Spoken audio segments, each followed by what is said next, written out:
यही है। अरे कौन सा डेंजरस है? दोनों डेंजरस है। अरे केस स्टडी है। इवन है लास्ट टाइम का मई 17 का, नवंबर 17 का, नवंबर 16 का अपने लिए जो आया वो केस स्टडी का पॉइंट, एक क्वेश्चन ऐसा था जिसमें ये पॉइंट था ही कि समझ में ही नहीं आया आधे जन को, अनलेस अंटिल कॉन्सेप्चुअली उस पॉइंट को मतलब उसको एक तो रीड करना, रीड करने के बाद वो एक 5 लाइन का क्वेश्चन होता है, वो कभी कभी 5 लाइन के क्वेश्चन में साला ये समझ में नहीं आता क्वेश्चन क्या बोलना क्या चाहता है, क्योंकि वो जब तक उधर तक पहुंचते हो क्वेश्चन का ऑब्जेक्टिव खत्म हो जाता है। ओके एंड दैट इज 3 घंटा रहता है। ओके सर 15 मिनट एक्स्ट्रा है ना। अरे 15 मिनट में क्या करता है? 15 मिनट में आधे टाइम 5-10 मिनट तो भाई भगवान, अरे भगवान को देना चाहिए पहला, भाई पहला पॉइंट भगवान के लिए, सिंपल सा लॉजिक है।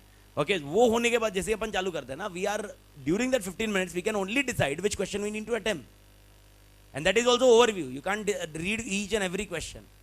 ओके उसके बाद फिर किधर चालू करते हैं ना, जब अपन चालू करते हैं तब अपन को समझ में आता है एक्चुअल क्वेश्चन क्या है। ओके एंड कॉन्सेप्चुअली ग्रुप 2 की बात करें तो 4 पेपर है, 4 पेपर का लॉजिक लगा ले ना। ओके तो उसमें से पहला पेपर है कॉस्टिंग। आधा दिमाग तो वही खराब करेगा, क्योंकि पहले से आपने देखो, वापस मैं बोल रहा हूं। ओके एक चीज एकदम क्लियर रखो, there are 2 types of person, one is rank holder and one is mass. Okay rank holder को अलग रख दो। ओके हो सकता है इसमें रैंक होल्डर बैठा हो, मैं डिबेट नहीं करता रैंक होल्डर पे, रैंक होल्डर एकदम अलग ही रहता है इंसान, वो कुछ एकदम कुछ तो अलग रहता है उसमें। अरे उसका ब्लड टेस्ट करे ना तो ए पॉजिटिव बी पॉजिटिव नहीं आता, रैंक पॉजिटिव आएगा। मतलब कसम से, अरे वो लोग क्या होते हैं, अरे उनके टोटल में साले कितने जन पास हो सकते हैं? मतलब साला अपन, अबे यार मैं कभी कभी सोचता हूँ रैंक लाके तूने क्या किया, एक बार रैंक आ गया ओके, लेकिन 5 साल के बाद कोई पूछता क्या रैंक था? 5 साल के बाद chartered accountant, that's it, you and me are same.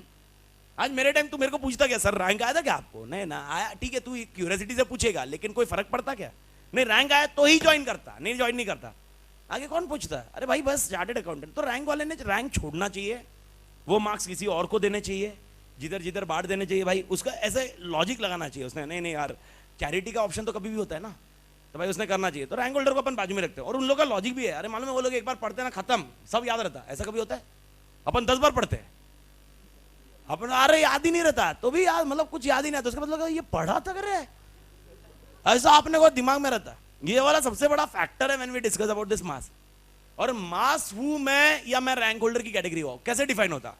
देखो आपका विजन डिफाइन करता। आपका विजन अगर 400 है, मास है। 200 बात खत्म। पर पेपर 40 आए, टोटल 200 आए, इधर 200 आए, मेरी जिंदगी settled, that is called a mass. Rank holder 400, rank holder का टारगेट होगा 300 पर ग्रुप, यानी 600 का target, and that is how you can define yourself. तेरा टारगेट 600 है, अलग है इंसान है तो अलग रख। अभी आप ये भी डिबेट करोगे सर विजन थोड़ा ज्यादा रखना पड़ता ना तो जाके पास होंगे। ओके अबे काय का विजन ज्यादा रखता? अरे अपना इधर पास होने के वांदे होते कभी कभी। अपना सबसे बड़ा लफड़ा ये होता है कि अपन पढ़ते पढ़ते वो विजन रखते, विजन के टाइम पे अपने को आधा टाइम पे समझ में नहीं आता क्या करना। उसमें अभी कॉस्टिंग का पेपर, अगर मास की बात करूं ना, तो मास के लिए कॉस्टिंग का पेपर 100 मार्क्स कभी नहीं होता है, 60 से 80 के बीच में। अपन का 60 to 80 अटेम्प्ट हो गया, वी आर हैप्पी।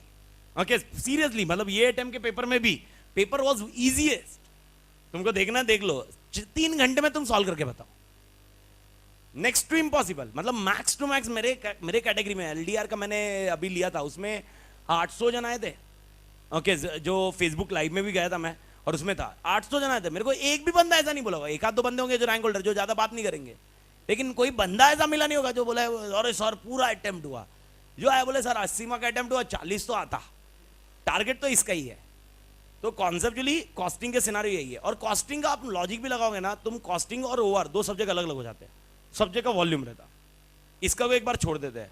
डीटी उठाओ, ऐसे लगता कितने सालों की मेहनत है ये, और वो कितने साल, कसम से बोल रहा हूं तुमको खुशी चाहिए ना इसका की बुक और डीटी की बुक बाजू में रखो, तब एक थोड़ा कॉन्फिडेंस आएगा कि हाँ भाई इसका is much better than DT. Okay और ले देखे अगर डीटी आप मतलब मैक्सिमम वीजी पढ़ते हैं, ओके उसमें भी अभी तुम कितना भी पढ़ो, फरवरी में तुम बोलोगे भाई वो रिवीजन मॉड्यूल कब आएगा। ओके समरी मॉड्यूल चाहिए, बाकी गया तेल लेने, बाकी मुझे समरी मॉड्यूल कब इशू हो रहा है, कब रिलीज हो रहा है, ये चाहिए रहता है। लेकिन डीटी का यही सिनारियो, डीटी के पास वॉल्यूमनेस, आईडीटी अगेन बिकम स्कोरिंग, लेकिन अगर आईडीटी देखे तो आईडीटी बिकम वॉल्यूमनेस।